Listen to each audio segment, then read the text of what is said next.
बिस्मिल्लाहिर्रहमानिर्रहीम। अस्सलामु अलैकुम वरहमतुल्लाहि वबरकातुहू। लाखों करोड़ों दुरूद सलाम हो रसूल अकरम सल्लल्लाहु अलैहि वसल्लम पर, उनकी औलाद पर और उनकी आल पर।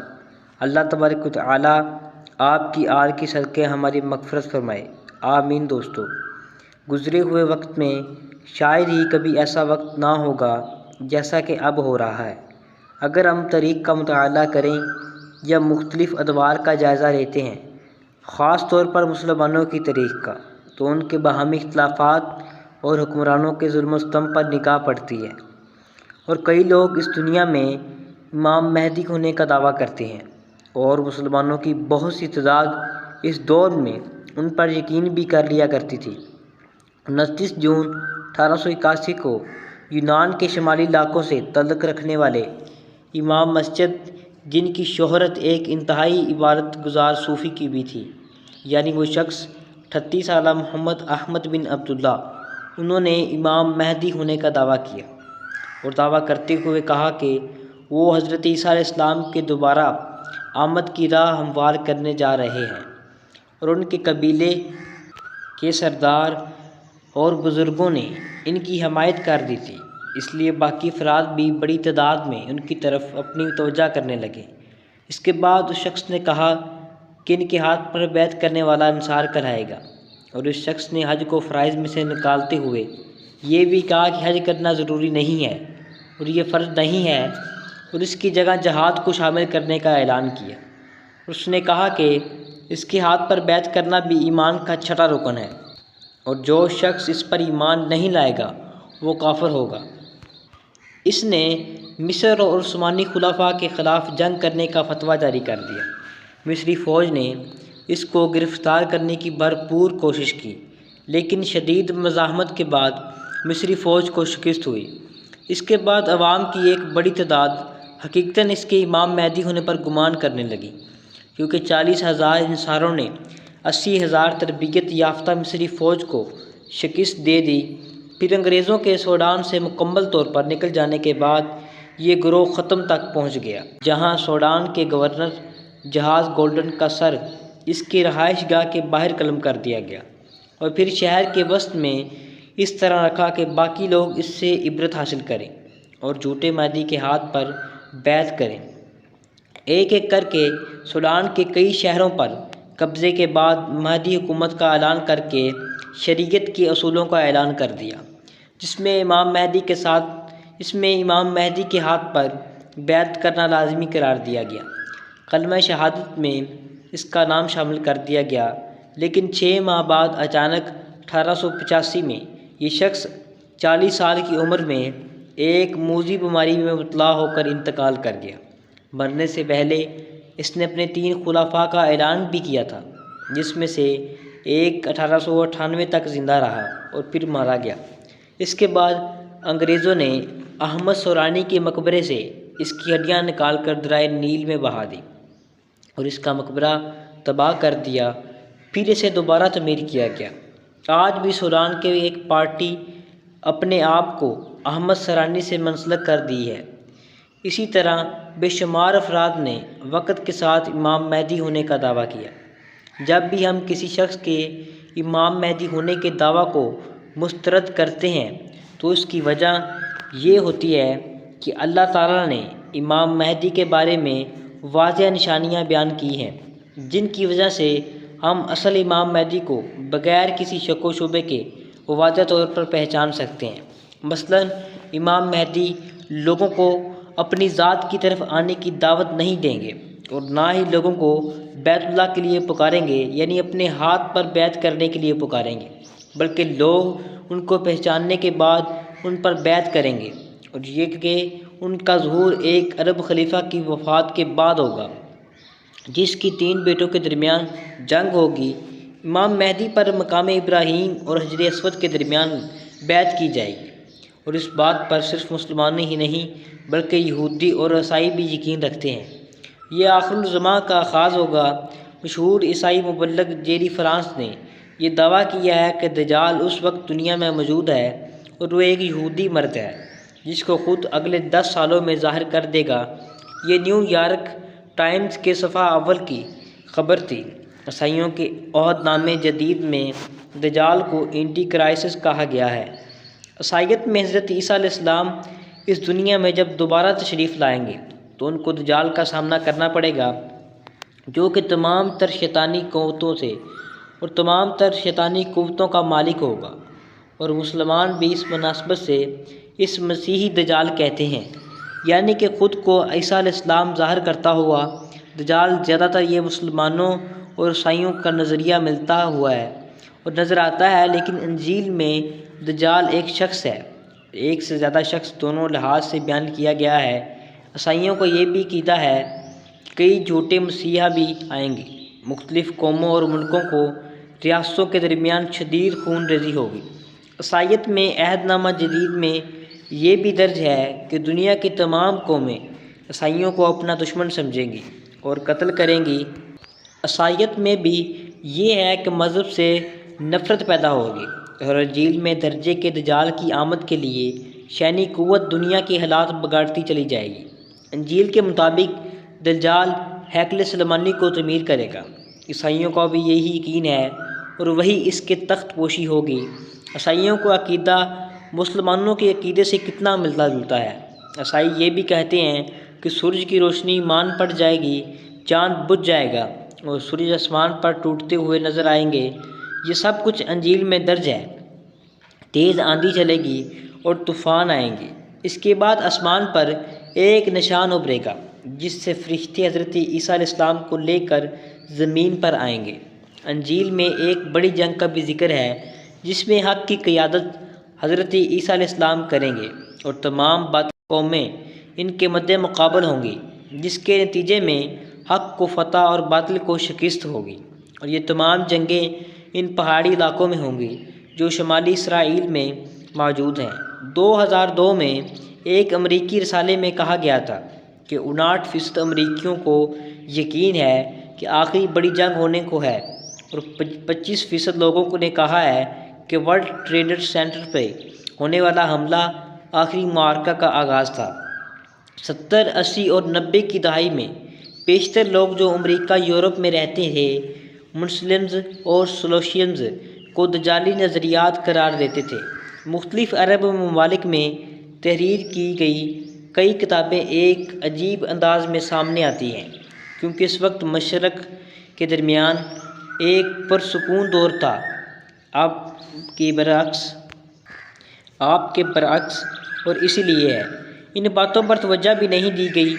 ख़ुसूसन अल-कायदा और उसामा बिन लादेन के जन्म लेने से पहले या फिर पहली खलीजी जंग के आगाज़ तक। इसके बाद लोगों ने तेज़ी से इन किताबों में दिलचस्पी लेना शुरू कर दी। अमेरिका के ख़िलाफ़ लड़ते सुल्तान हुसैन को भी मजदान में होने वाली जंगों का कायद करार दिया गया है और महमूद अहमद नजाद को भी। और चंद किताबों की कब्र पर उसामा बिन लादेन और सुल्तान हुसैन एक दम और अहले यूरोन और जान को दूसरी तरफ ज़ाहिर किया गया है। और इसी तरह बहुत सी किताबें सामने आती हैं। 2003 में इराक़ पर अमरीकी हमले के बाद अरब दुनिया में आखिरुज़्ज़मां के बारे में गुफ्तगू में बहुत तेज़ी आई। तभी इराक़ और शाम का आखिरी जंगों में ताल्लुक़ ज़ेर बहस आएगा। मुस्लिम मुसन्नफ़ मंसूर बिन अब्दुल हकीम की किताबें, जो इस वक्त मुकम्मल तौर पर नज़रअंदाज कर दी गई हैं, इसने 3 सालों में 20 किताबें इस मौजू पर लिखी हैं और इस वक्त ये बहुत ज़्यादा पढ़ी जाने वाली किताबें बन गई। इसका असल मकसद ये था कि आखिरुज़्ज़मां में होने वाली तमाम जंगें मजहबी पहलू रखती हैं, जिनका मकसद न सिर्फ मसीह दज्जाल के खरूज के लिए रास्ता हमवार होना, बल्कि इमाम महदी जिनका इंतज़ार मुसलमान कर रहे हैं, इनके लिए तमाम कौमों को जमा करना है। इसका कहना था कि बश इंतज़ामिया और इसकी काबिनिया का तौरात पर यकीन रखती हैं और हज हर मजदान की जंग पर भी, इसलिए वो इराक़ तक आ गए हैं ताकि इर्द गिर्द के इलाकों पर अपना तसल्लुत और बड़ी जंगों के लिए जवाज़ तलाश कर सकें। अब्दुल हकीम ने अपनी तसनीफ़ में एक अजीब दावा ये भी किया है कि दज्जाल जो कि मक्का और मदीना मनव्वरा में दाखिल नहीं हो सकेगा, बारीन को अपना मुस्तकिल ठिकाना बना लेगा। और उसका कहना यह भी है कि इंसान तूफ़ान नूह से पहले एक बड़ी न्यूक्लियर जंग करके अपने आप को तबाह कर चुका था और तूफ़ान नूह इसका नतीजा था। इसका ये भी कहना था कि यहूदी हज़ारों साल बाद अपना बदला लेने के लिए बाबल की ज़मीन पर आएंगे और अमरीकी फ़ौज या जूझ मजूझ। और इसमें यह भी बताया गया है कि इन जंगों के बाद इंसान किसी तरह तबाह होकर इन मशीनों और दजाली कौमों का ग़ुलाम बन जाएंगे। अब्दुल हकीम ने हॉलीवुड की फ़िल्म टर्मिनेटर के बुनियादी ख़यालात को सबूत के तौर पर पेश किया, लेकिन 2006 में जब हिज़्बुल्लाह और इसराइल के दरमियान जंग चढ़ी तो अब्दुल हकीम ने फ़ैसला कर दिया कि अब अगला मुआरका अमेरिका के ईरान पर न्यूक्लियर हमला होगा, जो कि कुछ दिनों बाद होने वाला है। फिर अगला मुआरका मशरक़ वस्ती में हर मजदान की जंगों का आगाज़ होगा, लेकिन अगले सालों में ऐसा नहीं हुआ।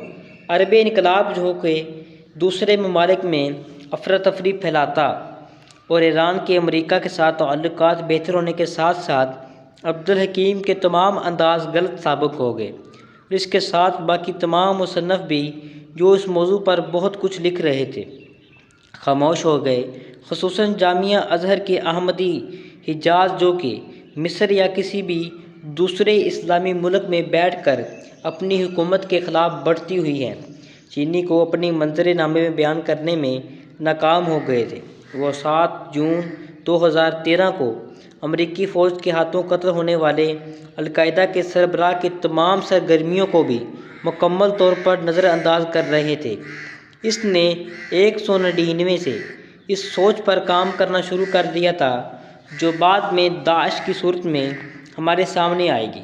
अबू मूसा ज़रक़ावी का उसामा बिन लादेन से बाकायदा तल्लुक़ या कभी उन्होंने इसके हाथ पर बैत नहीं की, लेकिन बहुत से लोगों का कहना है कि दाइश के असल पानी अबू उमर बगदादी या अबू यूब मिस्री, जो कि इस तमाम अरसे में ज़ेर ज़मीन रहे थे, फिर रफ्ता रफ्ता अलकायदा से मुंसलिक लोगों को दाइश की तरफ लाते रहे। इस अलकायदा बहुत नाखुश थे।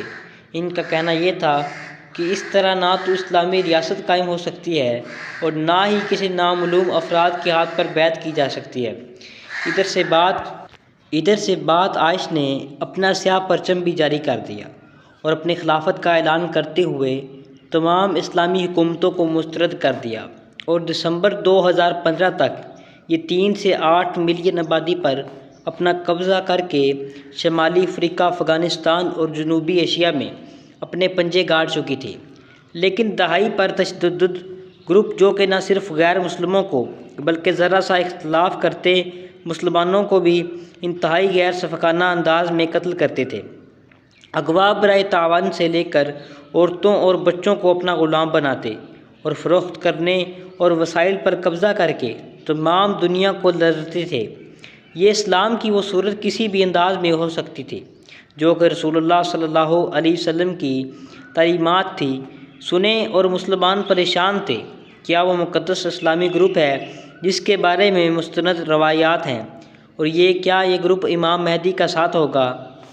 और फिर दोबारा स्याह परचम की दोबारा कायम करने का ऐलान किया और यूरोप और दूसरे इलाकों में दहशत गर्दी कभी ख़त्म, यानी कभी तारीख़ में इस्लाम के नाम पर इस कदर बर्बियत नहीं देखी गई।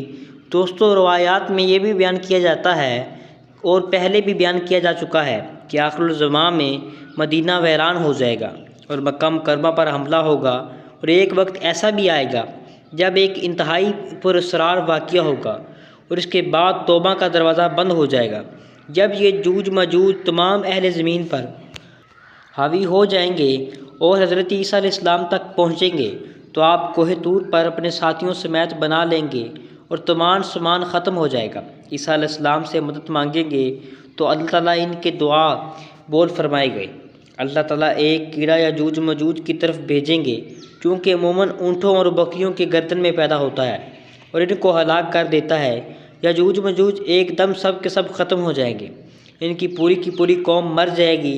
जब हज़रत ईसा अलैहिस्सलाम अपने साथियों समेत कोहे तूर से नीचे उतरेंगे तो ज़मीन पर थोड़ी सी ऐसी जगह नहीं बची होगी जहाँ यजूज मजूज की चर्बी यानी कि बदबूदार लाश ना पड़ी हो। हज़रत ईसा अलैहिस्सलाम और उनके साथी फिर अल्लाह की मदद की दरख्वास्त करेंगे तो अल्लाह ताला ऐसे परिंदे भेजेगा जो 2 कोहान वाले बड़े ऊँटों की गर्दनों को तरह होंगे। याजूज मजूज की तमाम लाशों को उठाकर वहाँ फेंकेंगे जहाँ अल्लाह ताला का हुक्म होगा। फिर एक ऐसी बारिश होगी जिससे गारे के बने हुए तमाम घर तबाह हो जाएंगे और पानी पूरी ज़मीन को धोकर साफ़ कर देगा। और फिर जब उनसे कहा जाएगा कि अपना फल खाओगा और अपनी बरकत लौटा दो, तो फिर एक ऐसा फल पैदा होगा कि एक अनार पूरी जमात के लिए काफ़ी होगा और दूध में इतनी बरकत डाल दी जाएगी एक गाय एक कबीले के लिए काफ़ी होगी। याजूज और मजूज की हलाकत के बाद हज़रत ईसा अलैहिस्सलाम इंतकाल कर जाएंगे और ज़मीन पर मोमिनों के अलावा कोई नहीं रह जाएगा। रहमतें और बरकतें हर तरफ फैल जाएंगी। अमन और सुकून का ये अरसा सिर्फ 7 साल तक कायम रहेगा। इस दौरान हज और उम्रा भी होता रहेगा। फिर इसके बाद हालात फिर इस तरह हो जाएंगे जब वो वाक़या पेश आएगा जिसके बारे में हदीस नबवी सल्लल्लाहु अलैहि वसल्लम है। उस वक्त तक क़यामत कायम नहीं होगी जब तक सूरज मगरब से तलू ना हो जाएगा। बस जब सूरज तलू होगा तो सारे लोगों इसे देखकर ईमान ले आएंगे, लेकिन इस वक्त किसी भी शख्स का ईमान इस फ़ायदा नहीं देगा जो कि पहले से ईमान ला चुका, या ना इसका अपने ईमान पर भलाई का काम कोई नहीं है। क़यामत इस हाल में कायम होगी कि 2 आदमियों ने अपना कपड़ा फैलाता होगा, वो ख़रीदो फ़रोख्त कर सकेंगे और ना ही अपने कपड़ों को लपेट सकेंगे। क़यामत बर्पा हो जाएगी। एक शख्स अपने जानवर का दूध धोकर जा रहा होगा कि उसे इस्तेमाल ना कर सकेगा और क़यामत कायम हो जाएगी। एक शख्स अपने हौद साफ़ कर रहा होगा और इसे अपने जानवरों को पानी ना पिला सकेगा। क़यामत कायम हो जाएगी। और एक शख्स ने लुकमा अपने मुंह की तरफ उठाया होगा और इसे खा ना सकेगा कि क़यामत कायम हो जाएगी। अल्लाह ताला ने जब से सूरज को पैदा किया है तब से वो मशरक़ से तलू हो रहा है। लोग इस दिन को भी सूरज के मशरक़ से तलू होने का इंतज़ार कर रहे होंगे। इस रोज़ सूरज मगरब से तलू होगा और जैसे ही होता है तौबा के दरवाज़े बंद कर दिए जाएंगे। और जब हम गुनाह करते हैं तो तौबा का दरवाज़ा खुला होता है, लेकिन इस रोज़ ये दरवाज़ा बंद हो जाएगा। दोस्तों, इमाम मेहदी के दौर में वो अजीम मौरका होगा जब दोनों फ़रीक़ों में से कोई भी इस वक्त तक पीछे नहीं हटेगा जब तक कि इसकी क़ुव्वत ख़त्म ना हो जाएगी। ये जंग अज़ीम की मुख्तलिफ़ जंगों पर मुश्तमिल होगी जो मुख्तलिफ़ महाज़ों पर एक ही वक्त में लड़ी जाएगी। ये दुनिया के कई इलाकों में कई खित्तों में होगी, लेकिन तमाम महाज़ों की मरकज़ी कमान इमाम मेहदी के हाथ में होगी, जो कि इस वक्त दमिश्क के करीब अल-हाद के इलाके में होंगे, जो कि 370 किलोमीटर पर फैला हुआ वो इलाका जिस वक्त तक बदतरीन रेजी का शिकार हो जाएगा। मशरिक़ वस्ता के अजीम जंगों में से एक वो जंग है जो इमाम मेहदी की क़यादत में लड़ी जाएगी और इसका ज़िक्र हदीस में भी मौजूद है। हज़रत अबू हुरैरा रज़ियल्लाहु ताला अन्हु से रवायत है कि रसूल करीम सल्लल्लाहु अलैहि वसल्लम ने इरशाद फरमाया कि क़यामत से पहले ये वाक़या ज़रूर हो जाएगा कि अहले रूम और दाबक या इमाम के मकाम पर पहुँच जाएंगे और इनकी तरफ से एक लश्कर मदीना की तरफ पेशे कदमी करेगा, जो कि इस वक्त ज़मीन की बेहतरीन लोग होंगे। जब दोनों लश्कर आमने सामने सफ बस्ता होंगे तो अहले रूम मुसलमानों से कहेंगे कि तुम हमारे और इनके दरमियान से हट जाओ, जो हमारे लोगों को कैद कर लाएगा हम उन्हें इनसे जंग करेंगे। मुसलमान कहेंगे कि नहीं, अल्लाह की कसम, हम हरगिज़ तुम्हारे और अपने भाइयों के दरमियान से नहीं हटेंगे, इस पर तुम उनसे जंग करोगे। तब 1/3 मुसलमान तो भाग खड़े होंगे जिनकी तौबा अल्लाह ताला कबूल नहीं करेगा। 1/3 मुसलमान शहीद हो जाएंगे जो अल्लाह ताला के नज़दीक अफजल तरीन शहीद होंगे। बाकी 1/3 लोग फ़तह हासिल करेंगे। इसके बाद ये लोग कुस्तुनतुनिया को फ़तह करेंगे और अपनी तलवारें जैतून के दरख्तों पर लटका कर अभी माल गनीमत तकसीम कर रहे होंगे कि शैतान उनमें चीख कर आवाज़ लगाएगा कि मज़ीद दज्जाल तुम्हारे पीछे तुम्हारे घरों में घुस गया। ये सुनते ही लश्कर रवाना हो जाएंगे और ये खबर अगर चाहे गलत होगी, लेकिन जब ये लोग शाम पहुँचेंगे तो वाक़ई दज्जाल निकल आएगा। अभी मुसलमान जंग की तैयारी और सफ़े दुरुस्त कर रहे होंगे कि नमाज फ़जर की इकामत हो जाएगी और हज़रत ईसा अलैहिस्सलाम का नुज़ूल होगा। वो मुसलमानों को अपने अमीरों के पीछे इन नमाज का हुक्म देंगे और अल्लाह का दुश्मन यानी दज्जाल हज़रत ईसा अलैहिस्सलाम को देखकर इस तरह पिघलना शुरू हो जाएगा जैसा कि पानी में नमक घुलता है। चुनांचे अगर इसे छोड़ भी देते तो इस तरह घुल कर ही हलाक हो जाता।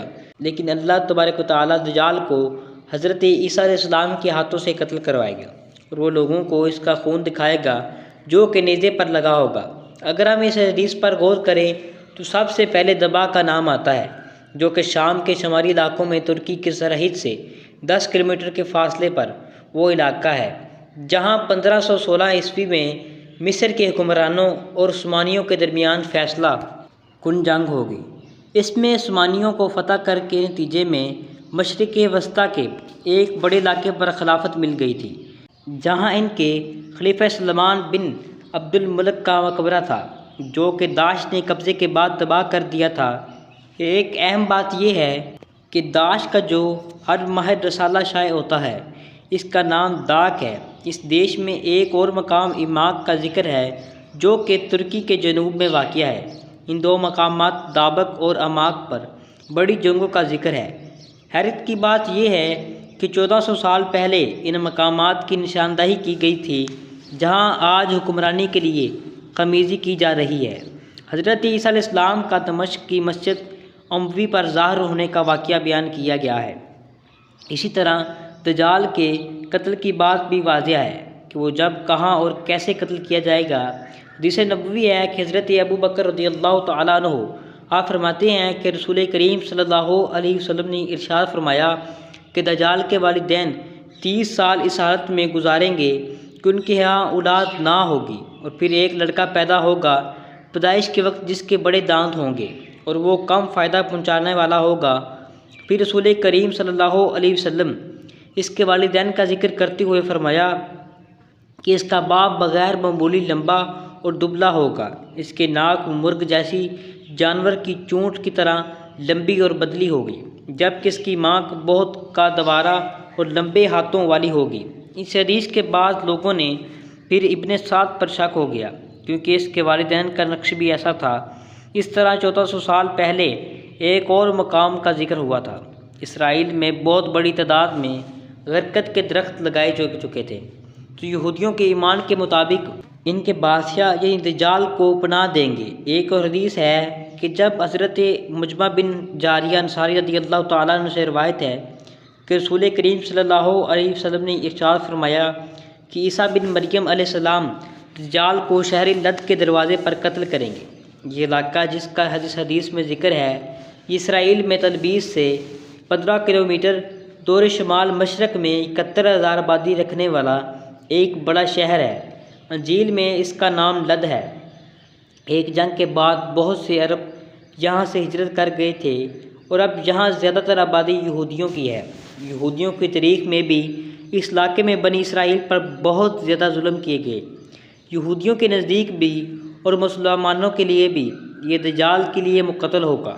2010 में यहूदियों ने एक बहुत बड़ी दीवार अरब और यहूदियों के दरमियान इस इलाके में तमीर करके आबादियों को अलग अलग कर दिया और मुसलमानों की इस इलाके में मज़ीद आबादी कारी पर सख्त पाबंदियाँ आयद कर दी।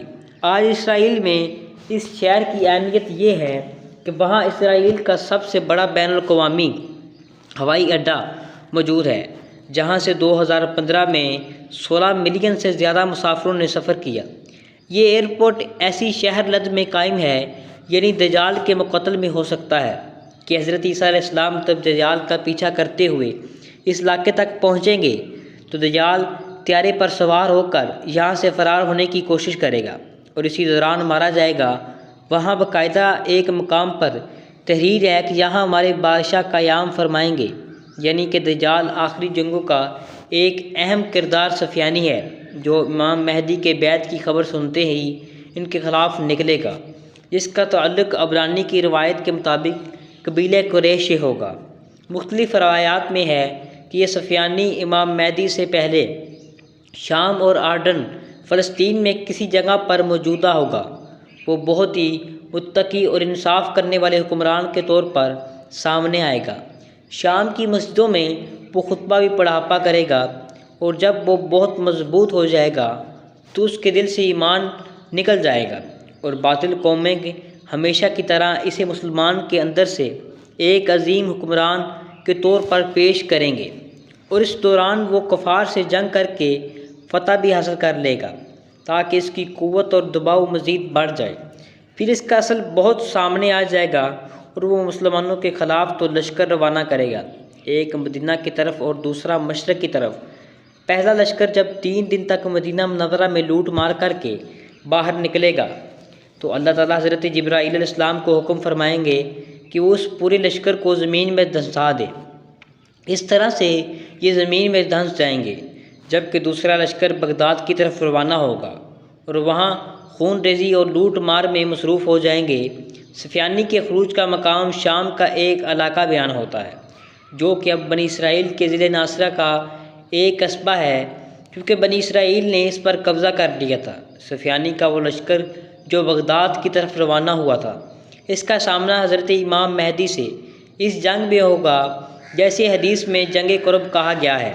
और फिर इमाम महदी सुफियान का बजहीरा तबरिया के किनारे कत्ल कर देंगे। वहीं बहीर तबरिया, इसका पानी यजूज और मजूज ने पीना है या इसका पानी वो लोग पी रहे हैं या कम हो रहा है। बाइबल वो कदीम शहर है जो पहाड़ों के आतिश फशा फटने से तबाह हुआ और वहाँ के लोग अपने आप को बचाने में नाकाम रहे और आग के नतीजे में सब के सब दफन हो गए, गर्क हो गए। 1599 ईसाई ईस्वी में एक किसान ने जब कुआं खोदने के लिए इस इलाके में खुदाई शुरू की तो हैरान रह गया। एक पूरे का पूरा इलाका ज़मीन के नीचे से इस तरह दरियाफ्त हुआ कि तंदूर में लगी हुई रोटियां भी वैसे मौजूद थी जो तबाही के वक्त तैयार की जा रही थी। एक मशहूर शहर जिसमें एक मसरूफ़ बंदरगाह भी थी, तो थिएटर्स में एक बड़ा खेल कूद का मैदान भी था। बाज़ार, मार्केटें और गर्म और सर्द गुसल खाने का कारोबार, इमारतें और कम अज़ कम 90% मुसाफिर खाने और होटल मौजूद थे। ये शहर कई साल तक कायम रहता अगर एक मुख्तलिफ आतिश फशा पहाड़ के साए में इस शहर में ना आती। जबर और पत्थर खोलता हुआ एक साथ लाओ इस शहर में दाखिल हुए और कहा जाता है कि 20,000 बाशिंदों में से कई ने समुंदर की तरफ भागने की कोशिश की, लेकिन वो रास्ते में भी बंद हो चुके थे और तबाही फिर 8 घंटे तक जारी रही। जब सब कुछ ठंडा हुआ तो कोई सबूत ही नहीं था कि यहाँ कभी कोई बस्ती हुआ करती थी। 1,500 साल बाद ज़मीन के नीचे रहने के बावजूद 250 साल पहले से कहा जाता है कि हर साल 22 सयाह इस शहर में आते हैं, तफरीह करते हैं, देखते हैं कि ये इलाका इनको अपना मेज़बान लगता है और ये लगता है जो यहाँ तफरीह के लिए आते हैं शायद वो इससे कुछ इबरत हासिल करते हैं या इबरत हासिल कर भी लें। ज़्यादातर आतिश फशा ज़मीन के इन पलटियों पर है जिन्हें टेक्टोनिक कहा जाता है। इन प्लेटों के नीचे बहता हुआ अलावा इनके प्लेटों में क्रैक का बायस बनता है और फिर इन क्रैक के ज़रिए बाहर निकल आता है, यानी लावा बाहर आने में इनके क्रैक्स का एक इंतहाई अहम किरदार है। इन प्लेटों में क्रैक से सिर्फ आतिश फ़ज़ा बाहर नहीं आता बल्कि ये एक और तबाही का सबब बन गई है, यानी जल्ले का ये दोनों अज़ाब एक दूसरे से ताल्लुक़ रखते हैं। यानी अगर आतिश फशा इन टेक्टोनिक प्लेटों पर ना हो तो ज़मीन के वो तह जिस पर हम चलते फिरते हैं और ज़िंदगी गुजारते हैं, जब इनके नीचे चलने वाली लहरों की तवानाई बहुत ज़्यादा हो जाती है तो तब ज़ल्ज़ला आता है। 1526 ईस्वी में चीन के एक सूबे शांजे में 8 लाख लोग मारे गए। 8 लाख लोग मारे गए, जबकि इस तरह एक और ज़ल्ज़ला 6.5 लाख इंसानी जान ले गया। यानी अगर आतिश फशा इन टेक्टोनिक प्लेटों पर ना हो तो ज़मीन की वो तह जिस पर हम चलते फिरते हैं और ज़िंदगी गुजारते हैं, जब उनके नीचे चलने वाली लहरों की तवानाई बहुत ज़्यादा हो जाती है तो तब ज़ल्ज़ला आता है। 1526 ईस्वी में चीन के एक सूबे शांजे में 8 लाख लोग मारे गए, जबकि इस तरह एक और ज़ल्ज़ला 6.5 लाख इंसानी जान ले गया। हज़रत अबू उशरी रज़ियल्लाहु तआला अन्हु से रवायत है कि रसूल पाक सल्लल्लाहु अलैहि वसल्लम ने इरशाद फरमाया कि मेरी उम्मत पर रहम किया गया, इसके लिए आखिरत में कोई अज़ाब नहीं है बल्कि दुनिया में ही इसका अज़ाब कत्ल, ज़ल्ज़लों और फितनों की सूरत में मुकर्रर कर दिया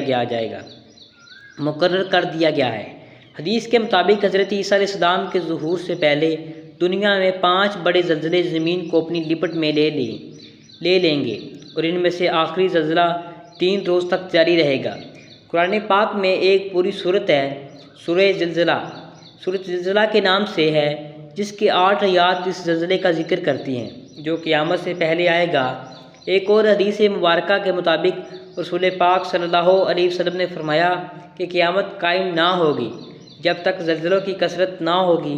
तहकीकात बताती हैं कि 2015 में ज़लज़लों की तादाद पहले से दुगनी हो चुकी होगी और एक अमरीकी साइंसदान के मुताबिक हम इस दौर में पहुंच चुके हैं जब ज़लज़लों की तादाद बहुत ज़्यादा है।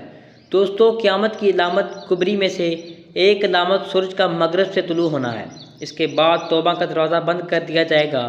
सूरज का मगरब से तुलू होना सिर्फ़ 1 दिन तक होगा, फिर वो अपने मामूल के मुताबिक निकलेगा और क़यामत तक मशरक़ से नहीं निकलेगा। रसूल पाक सल्लल्लाहु अलैहि वसल्लम एक दिन सहाबा से पूछा, क्या तुम जानते हो कि सूरज कहाँ जाता है? तो सहाबा ने जवाब दिया, अल्लाह और उसके रसूल बेहतर जानते हैं। रसूल पाक सल्लल्लाहु अलैहि वसल्लम ने इरशाद फरमाया कि सूरज चलते चलते अर्श के दरमियान में पहुंचकर सजदे में गिर जाता है, हत्ता कि उसे कहा जाता है कि उठो और जहां से आए हो वहीं लौट जाओ। तो फिर अपने मामूल के मुताबिक दोबारा तलू हो जाता है। एक रोज़ जब वो चलेगा तो अर्श के नीचे अपने ठहरने की जगह पहुंचेगा तो उसे कहा जाएगा कि उठो, आज जाकर मगरब से तुलू हो जाओ। चनाचे वो सुबह के वक्त मगरब से तुलू होगा। नबी करीम सल्लल्लाहु अलैहि वसल्लम ने इरशाद फरमाया, तुम जानते हो कि ये कब होगा? ये उस वक्त होगा जब किसी ऐसे शख्स को फ़ायदा ना होगा जो ईमान ना लाया हो या ईमान की हालत में उसने नेक अमल ना किए हो। हमारा सूरज निज़ाम शमसी का मरकज़ है और हमारी ज़मीन से 30 लाख हज़ार गुना ज़्यादा हजम में बड़ा है। सूरज एक सितारा है जो ज़्यादातर हाइड्रोजन और हेलियम कैसे बना हुआ है और 4 अरब साल इसी तरह चमक रहा है और 4 अरब साल से इसी तरह चमक रहा है। साइंसदानों के मुताबिक बाकी सितारों की तरह भी ये अपने इख्तिताम की तरफ बढ़ रहा है, लेकिन ये पहले से ज़्यादा गर्म हो रहा है। इसका दर्जा हरारत बढ़ता जा रहा है। ये एक बड़े मॉलिक्यूलर क्लाउड्स में से कोरिलेशंस कैलप्स में से नतीजे वजूद में आया था। ये बात वाज़ह रहे कि सूरज अपनी जगह से हरकत नहीं करता बल्कि ज़मीन अपने मदाद में घूमती है। लेकिन ये एक साइंसी तवज्जो में, लेकिन अगर दीन इस्लाम की बात की जाए तो दीन इस्लाम कहता है कि चाँद, सूरज और दीगर सितारे अपने अपने मदार में गर्दिश करते हैं और घूमते हैं। बल्कि इसी तरह जैसे जब आप अपनी गाड़ी में सफ़र कर रहे होते हैं तो आपको बाहर के दरख्त की इमारत और इंसान की हरकत करते हुए नज़र आते हैं, लेकिन हकीकत में आप गाड़ी में बैठकर इन सब को पीछे छोड़कर जा रहे होते हैं। इसी तरह जब हम ज़मीन पर खड़े होकर सूरज को देखते हैं तो ना ही हरकत हम करते हैं और ना ही सूरज, बल्कि ज़मीन अपने मदाद में घूमती रही और सूरज मशरक़ की तरफ अपने मदाद में घूमता है। लेकिन कुछ माहिरीन के मुताबिक वो अचानक अपनी गर्दिश का रुख तब्दील कर देगा। कुछ माहिरीन सूरज के मगरब से ग़ुरूब होने को क़यामत की निशानी करार देते हैं, लेकिन मगरबी तहज़ीब जो कि दुनिया को अपनी लपेट में ले रही है इसको सूरज का धोखा करार देती हैं। तौबा का दरवाज़ा बंद होने पर उलमा में इख्तलाफ है। कुछ उलमा के मुताबिक क्योंकि मुसलमानों हर वक्त इनफरादी तौर पर अपने गुनाहों से तौबा करते रहते हैं तो ये दरवाज़ा मुसलमानों के लिए बंद नहीं होगा, बल्कि यहूदी जो कि ख़ुद को खुदा का एक बंदा कहते हैं और कहते हैं कि हमें तौबा की ज़रूरत ही नहीं है कि दरवाज़ा इनके लिए बंद होगा। अल्लाह तबारक व तआला फरमाते हैं कि इनकी तौबा नहीं, जो बुराइयां करते चले जाते हैं यहाँ तक कि इनमें से किसी के पास मौत जाएगी तो कह देंगे कि मैंने अब तौबा की और इनकी तौबा भी कबूल नहीं होगी। जो कुफर पर ही मर जाएंगे यही वो लोग हैं जिनके लिए हमने अलमनाक अज़ाब तैयार कर रखा है। हदीस नबवी है, हज़रत अबू मूसा अशरी रदियल्लाहु तआला अन्हु से रवायत है कि अल्लाह ताला रात के वक्त हाथ फैलाते हैं, शायद दिन के वक्त गुनाह करने वाले तौबा कर लें, और दिन के वक्त हाथ फैलाते हैं शायद रात को गुनाह करने वाले तौबा कर लें, और वो तब तक ऐसा करते रहेंगे जब तक कि सूरज मगरब से तुलू हो जाएगा, तौबा का दरवाज़ा बंद हो जाएगा। क़यामत की बड़ी अलामत में से एक अहम अलामत है कि एक ऐसी अलामत है जिसके बाद दुनिया में आबाद इंसान किसी भी दुआ या मक़सद के लिए हाथ उठाने के काबिल नहीं रहेगा। कुछ साल पहले तक तजर्बाकार और माहिरीन के जहन में ये बात नहीं आ सकती कि कभी ना ख़त्म होने वाली अजीम जंगें दुनिया को अपनी लपेट में ले लेंगी। ना सिर्फ वो जंगें जो कि मखसूस असलों से फ़ौजी लड़ रहे हैं या मखसूस करोड़ लड़ रहे हैं, बल्कि मुआशी और मशरती और नफसियाती तौर पर मुख्तलिफ़ रियासतें अपने मुखालफिन को तबाह करने के लिए हर मैदान में तिली हुई हैं। हम ये देख रहे हैं कि मुल्क टूट रहा है, रियासतें बिखर रही हैं, इत्तेहाद ख़त्म हो रहे हैं और कौमें अपनी शनाख्त खो रही हैं। न सिर्फ मशरक़ के दरमियान बल्कि चीन, अमेरिका और दुनिया के हर मुल्क आने वाले वक़्त की जाब सुन रहा है, साहम कर डर रहा है। आप किसी भी जंग या मुआरका को देखें तो आपको इसमें मजहबी पहलू लाजमी नज़र आएगा और माशी पहलू के साथ साथ ये तय है कि हम आखिरुल ज़मां का मुतय्यन वक्त नहीं जानते। हम नहीं जानते ये कब, किस साल और किस दिन शुरू होगा, इसकी कोई ख़बर नहीं है। कुरान मजीद में है ना यही हदीस में, लेकिन जो कुछ कुरान मजीद और हदीस में बयान हुआ है इससे हम वाक़ियात और हालात की तस्वीर ज़रूर बना सकते हैं और वो बनती हैं, वाज़ेह तौर पर बनती हुई नज़र आती हैं। हदीस मुबारका के मुताबिक इस ज़माने की सबसे पहली निशानी मुसलमानों और ईसाइयों की एक बड़ी आलमी जंग है, जो कि वो किसी तीसरी क़ुव्वत यानी यहूदियों के ख़िलाफ़ मुत्तहिद होकर लड़ी जाएगी, जिससे मुसलमानों और ईसाइयों के दरमियान एक तीसरा इख्तिलाफ़ पैदा हो जाएगा और फिर जंगों का एक बड़ा सिलसिला शुरू हो जाएगा। हदीस से ये भी खबर मिलती है कि तुर्की, शाम, लबनान, इराक़ और दीगर कई ममालिक मुसलमानों के हाथ से निकल जाएंगे।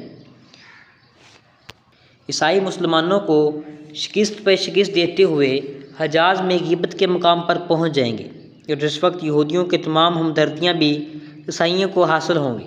यहूदियों के तमाम तर टेक्नोलॉजी ईसाइयों को मिलेगी, लेकिन यहूदी खुले आम इस जंग में शरीक नहीं होंगे और ये वो वक्त होगा जब इमाम महदी का ज़ुहूर होगा खाना काबा में, मक्का मुकर्रमा में, और इमाम महदी मोहम्मद बिन अब्दुल्ला के नाम से मुसलमानों के तमाम फ़िरक़ों के रहनुमा बन जाएंगे।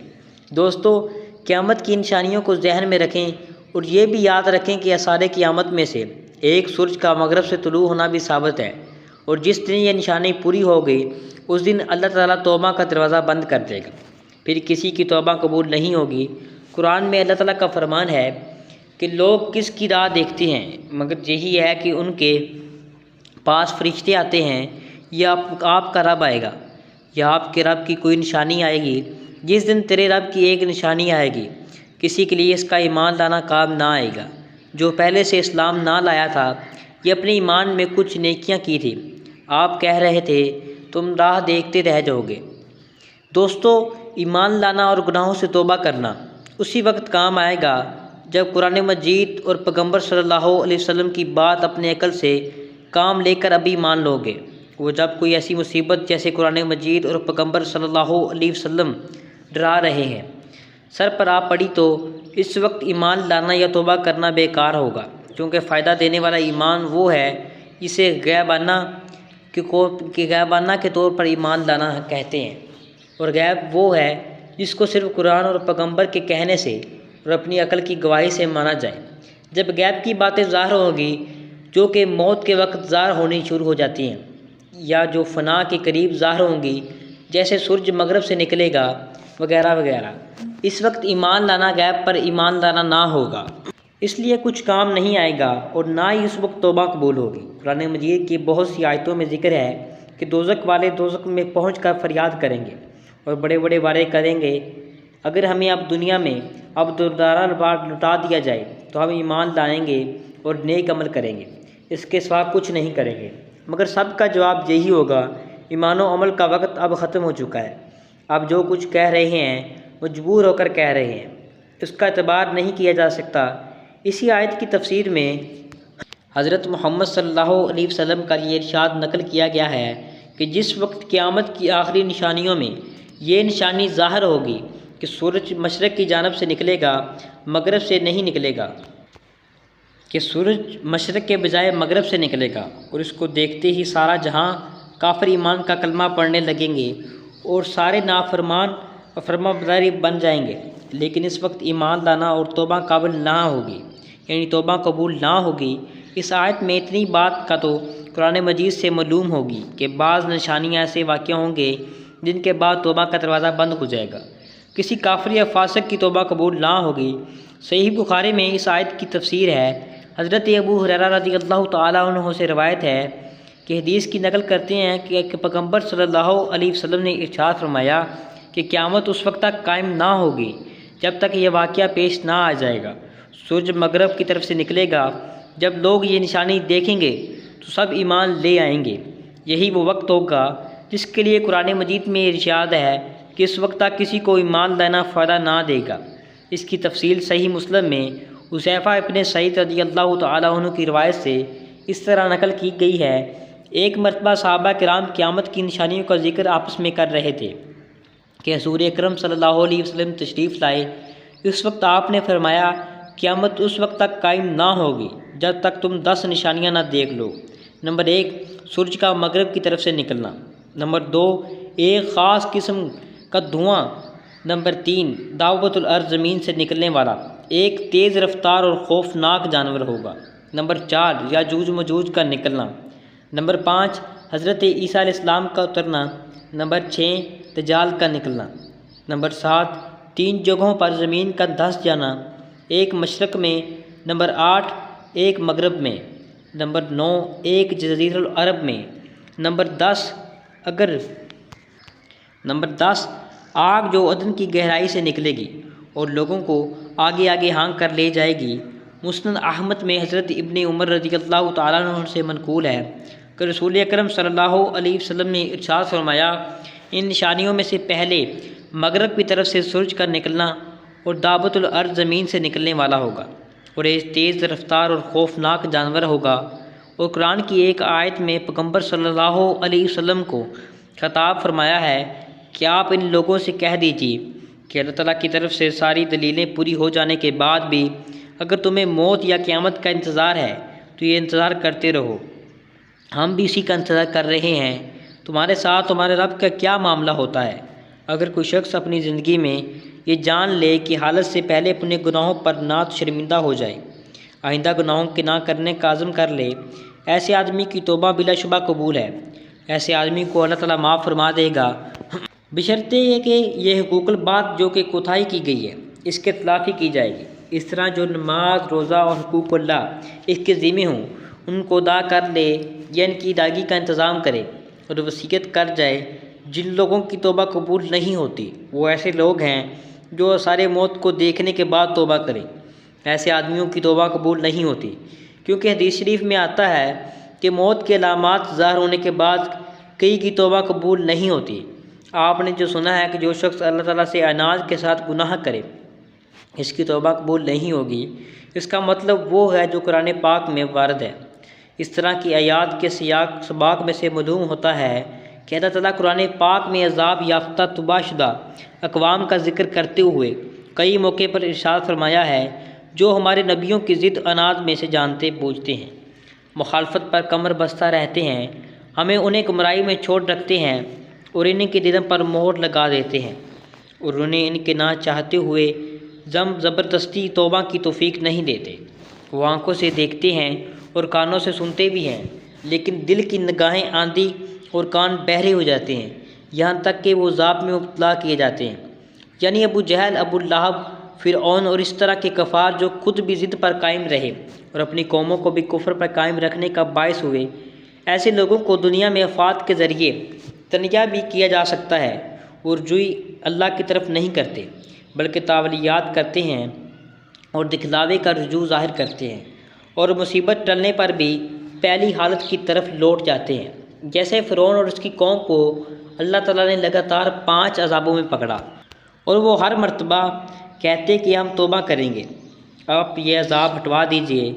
हर अज़ाब हटने के बाद वो पहले की तरह हो जाते, यहाँ तक कि अल्लाह ताला ने उन्हें हमेशा के लिए इबरत बना दिया।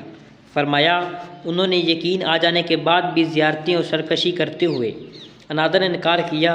देखो मुफस्सिरीन का अंजाम किया हुआ। वजह इसकी ये है, जो सच्चे दिल से तौबा ना करे, दिल में ज़िद रखे, अल्लाह ताला उसके गुनाहों कैसे माफ़ फरमा देगा। वो तो दिलों को पोशीदा अहवाल जानने वाला है। लिहाजा अगर कोई शख्स सच्चे दिल से अपने गुनाहों से तौबा कर ले, इसकी तौबा अल्लाह ताला ज़रूर कबूल फरमाते हैं। जैसा कि बहुत से कफ़ार मक्का अल्लाह ताला ने ईमान की तौफीक दी है, वो सहाबी बने हैं और रसूल पाक सल्लल्लाहु अलैहि वसल्लम के सच्चे आशिक भी बने हैं। इसके बाद वो रसूल पाक सल्लल्लाहु अलैहि वसल्लम के सख्त दुश्मन थे।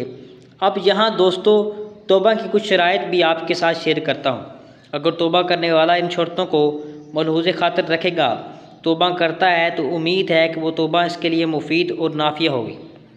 अगर तौबा करने वाला शख्स इन शराइत का लिहाज नहीं करता तो मुमकिन है कि वो तौबा मुफीद और समर ना होगी। तौबा की कबूलियत के लिए किताबों में मुतअद्दिद शर्तें हैं, मगर इस हवाले से हज़रत अली रज़ियल्लाहु तआला ने जो 6 शर्तें बयान की हैं वो नहायत ही जामिया हैं और सब के नज़दीक मुस्लिम हैं।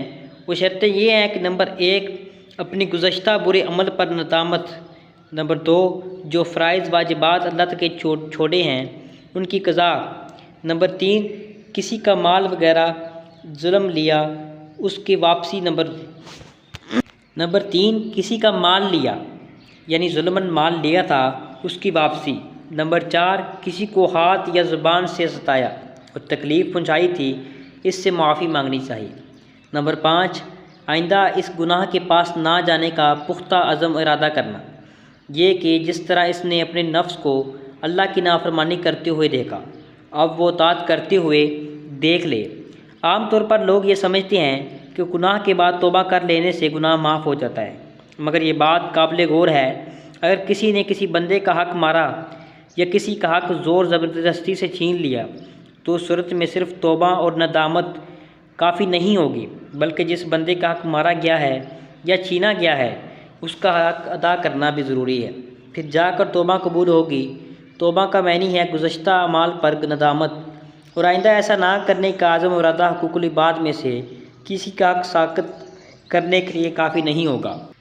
चुनांचे अगर कोई किसी माल का चराए या इसको गदब कर ले या किसी और से तरह बड़ा सलूक कर ले तो मौत नदामत पेशानी और गुनाहों से रुक जाने और दोबारा ना करने की अज़म से इन मसाइल व बुरी ज़िम्मा नहीं हो सकता, बल्कि हक़ का अदा करना ज़रूरी है। ये फ़ुक़हा के यहाँ मुत्तफ़िक़ है। मसला है जब गुनाह कबीर का इर्तिकाब हो जाए तो इससे तौबा करना फ़र्ज़ है और ये वाज़ेह रहे तमाम कबीरा गुनाहों से तौबा करना ज़रूरी है। अगर कोई शख्स सिर्फ़ बाद गुनाहों से तौबा करता है तो अहले हक़ के नज़दीक इन गुनाहों से इसकी तौबा दुरुस्त है और बाकी गुनाहों से तौबा करना इसकी ज़िम्मेदारी और बाकी रहेंगे। उम्मीद है हमारी ये वीडियो आपको ज़रूर अच्छी लगी होगी और अगर आपने हमारे चैनल को सब्सक्राइब नहीं किया तो हमारे चैनल को सब्सक्राइब कर लीजिएगा ताकि हर आने वाली वीडियो का नोटिफिकेशन आपको बर वक्त मिल सके। और मिलते हैं एक नई मालूमात के साथ, तब तक के लिए